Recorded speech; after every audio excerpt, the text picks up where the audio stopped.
What if you had the power to not do something? Now, this might sound backwards because quite often, of course, what people think about is powers are things you can do. It's the ability to do certain things, but really, just like last video that we released on the self-command topic, I talked about stopping doing what you're not doing, kind of letting things settle out, giving yourself a short 5-minute timer to just let things chill. But this is different, right? This is really about a pattern interrupt. This is about, I was going to do something, but then I stopped myself from doing it. It can be so powerful because it leaves open the time, the energy, the calories, the emotional effort, whatever else it might be, it frees it up to go to something else when we can derail something before it happens. So there's some research on self-control by philosopher Alfred Mehle that one of the things he mentions is that part of where willpower comes into play isn't actually in forcing ourselves to do something. It can be in the format of defying what was going to happen.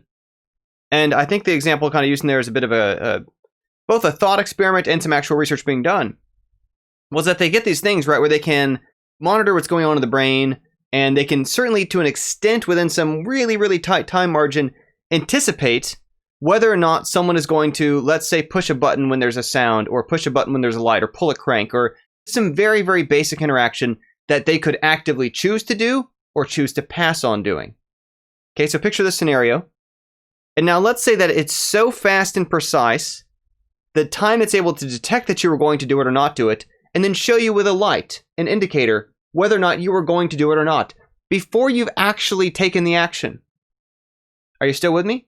So it means that I'm given a prompt, I'm choosing whether to do it or not, and then I'm told whether I'm going to do it or not. And here's what's interesting about this, right? Once I've seen what I was about to do, I then have willpower to defy it. I can then change my answer. I can say, no, actually, you don't know me. You can't predict what I was going to do. Now, obviously, we've reacted to it. In a way, we've sort of stacked an earlier on top of it. But this very idea that part of willpower is won't power. Of course, this draws upon self-command.com, my audiobook material at self-command.com. That builds up the basis. I hooked this up. But aside from the basis of how that works, and I'll give you still the high level, can I tell you exactly how this technique works, describe a bit about how to think about it in a way that makes it easier to do. And as usual, it involves a whiteboard, it involves a marker, and it's super duper simple to do. So part of the self-command process for productivity stuff is, right, is I think about what's the task I'm about to get myself to do, and whether or not it's a work task, whether it's just something to just give myself a break, whether it's to grab lunch, whatever it is, I get myself in the habit, and self-command.com's material covers how to build that habit. There's certain notes about doing it well, but to a point that I've kind of conditioned myself so that, let's say there's a vending machine in the building I'm in that has some cookies that I like. I'm vegan, they're vegan cookies, but they're pretty good, decently healthy, but still might not want to eat cookies all the time. So I get myself in the habit that before I go to get cookies, I write, first person past tense, I got a cookie from the machine, from the vending machine. I'll just kind of scribble since we're here live. By, and then of course I always put a time goal on it, by noon. But I got a cookie from the vending machine by noon is normally what I would do. And I would set this down. I'd go to do it, the task that I wrote down, come back, did the task, and erase it. And I do the same thing if I'm going to edit a podcast, if I'm going to release a YouTube video, if I'm going to, got that on my other board that I'm recording this right now, that I'm editing something, that I'm making new content, that I'm building websites, whatever part of my business, that I have an IGDA or an Indicate meeting to run or something I got to do. I put it on the board, I write it down, then I do it. Task interrupt, which again is this theme today of the won't power that comes into play, is essentially as simple as it's going to look and sound ridiculous, but I want you to think about what's going on here because it's neither magic nor is it as useless as it seems. Right, so I start writing, I got a cookie, because at first, this was my intention as I started thinking about it. But then, again, this light scenario that Alfred Mehle's research talks about, when it can predict what I was going to do, and I can see what I'm on track to do, it's not too late before I have actually pulled the lever or pushed the button, as it predicted, to interrupt myself and say, I don't actually think I should get a cookie today. For whatever reason. Maybe I had some other snack, maybe I'm just trying to take a break, a little too much sugar in the day, whatever it is. I got a cookie. So check this out. By noon, here's it gets kind of comical. Question mark? No. And then I just erase it. Just, again, literally turn it into a question, stick no after. And I know it's like, it looks like a joke because it's like that Simpsons meme about I don't remember if it's a lawyer or a doctor, whoever. Someone hands him a business card and like he puts a comma and a question mark and is like, cancels it. And it's that same sort of thinking of, interrupt it. And now, because I've erased it off my board, I've already closed the loop. If it was HTML, I put a /close tag after it. I'm done. And it's because I've built a habit around, before I go do it, I put it here, and then I do it. I put it here, and then I do it. It's then that much easier to shut it down partway through. And it's sort of playing a trick on ourselves, but ultimately that's kind of how our bodies and minds work. So a simple way to think about this, right? So I also used to do pinball repair, partly as a grad student. I did a bunch of pinball research, and I'd repair machines for bars at night and so on. Bit of side cash. But so let's say I got to operate on a wire in a pinball machine, and lots of wires are all twined together. There's miles and miles and miles of wires inside a pinball machine. Well, okay, you can't always just get up in there and just get the wire where it's bundled with the others. You got to pull it out a little bit to separate it from the others to be able to operate on it, to then snip it, strip it, splice it, replace something, whatever it is you're trying to do. Well, that pulling out of a wire from a bundle to separate it so you can more easily operate on it is exactly what we're doing when we take a task, we surface it above our subconscious, the level at which we were just going to have it happen by habit. We've made it at a level of which we are acknowledging it enough to have written it down. It's found its way, it's manifested itself into action that we're taking, and that's what's creating that loop, that opportunity we're pulling out to give it a chance to snip it and say, question mark, no, I'm not. I've decided not to. I've interrupted the task. I used my won't power to do what I was going to do and not do it. And it's as simple as trying to stay, creating that room, that space, this gap in time, this interval between which I was on track to do it, but I've kind of dilated time. I've slowed down that decision process. So instead of it being completely automatic of, I feel like it, so I'm just going to go do it, got myself in the habit of, I feel like it, so I took those 10 seconds like you saw writing out, got myself a cookie, did the thing, and then at some point decide, no, question mark, no. Asked myself, did I do it? I didn't. Erased it, and the past is behind me. I can go on, do something else, eat something else, however I want to use it. Now, obviously, huge disclaimer on all of this. I am not trying to say that this is going to treat some sort of severe clinical level addiction. This is not necessarily a tool that's going to, I'm proposing a sort of weight loss technique or something like that. This is more so in these simple mid-range of habits, right? These things that kind of annoy us, these things that like, well, we'd like to change, but don't feel like they're a big enough deal to really take to that next level of seeking professional input on handling, which certainly situations exist that call for that. For smaller stuff, where it's just a little thing where if I get myself in the habit of, before I check Twitter, I inconvenience myself enough to write, I checked Twitter for 10 minutes by blank, or whatever, right? I put it down. I get myself in the habit of putting it here before I do it, even though I would have done it without it.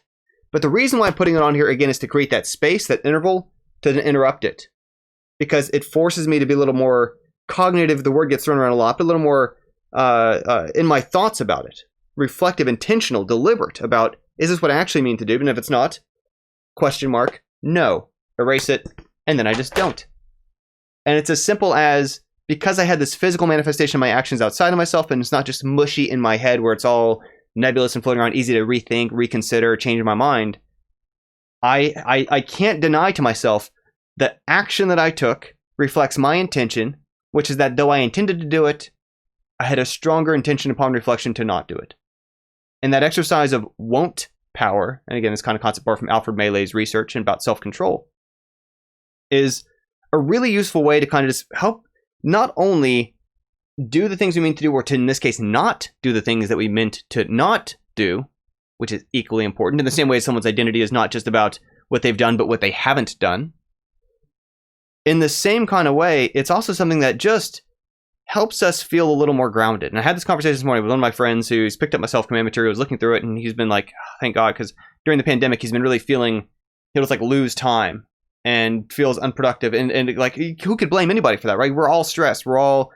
Things are weird, stuff's uncertain, everyone's uneasy, people's families are being affected, people's coworkers are being affected, friends are being affected, our lives are disrupted, obviously. So this is not shaming anybody over like, stuff is weird, throwing us off. But what happens to me, of course, right, is that I feel like some time passes and I've missed 20, 30 minutes and I'm just like looking at where'd the time go? How is it already 2:30 or something? What was I meaning to do? What was I trying to do? What was I supposed to be doing? I look at my board. Is my board blank? It is. Okay, well, I wasn't intending to do anything yet. Let me grab my board. Let me elevate my intention to a mental level of considering here's what I mean to do and when it could be done by if I actually do it. And then seeing that in one place gives me this promise that as of 3 p.m., this task could be behind me. And I've admitted that to myself, so now I can't hide from the fact. I put this board right in my line of sight so I can't hide from it. I knock it out, and sure enough, by 3 p.m. it's done. But here's why I bring that up. It's because precisely in this case of the won't power to do something, or to not do something rather, this little thing, as small as it is, helps us feel in control of the day. Helps us not feel like the day is slipping away with no life preserver to grab onto. Helps us just feel like I did something today. And this is where, for real, obviously now bundled with Self-Command is that Self-Calm audiobook, mashed up translations, rewrite, highly kind of modernized version of a public domain text that I pound that for hours a day for months on end using exactly this technique, so that when people ask, what did I do with my COVID time? I did that. That was, among other things, in a way that I could feel myself for the hour or two a day in control of my time. And this is also why, maybe it's part of why my tendency so often goes towards building artifacts, releasing audiobooks, releasing video courses, releasing videos on YouTube, making games, and so on. Just that sense that when we build things and get them behind us, it gives us this reassurance of like, I'm in a little bit of control here. Not of the whole world, not of people outside of me, not of other decisions that probably affect me still, but at the same time, at least of my own actions, of my own time, I'm steering. And this is where, even for something as simple or as little as this exercise, and again, this is not about weight control, this is not about fitness, this is not about kicking addictions or anything that serious or severe. This is simply about giving yourselves a little bit of a footing, feeling that traction, that bit of, and I think this is where in many cases people do find some satisfaction in whatever the reason, motivations, whether it's from a doctor recommendation or personal goals or whatever.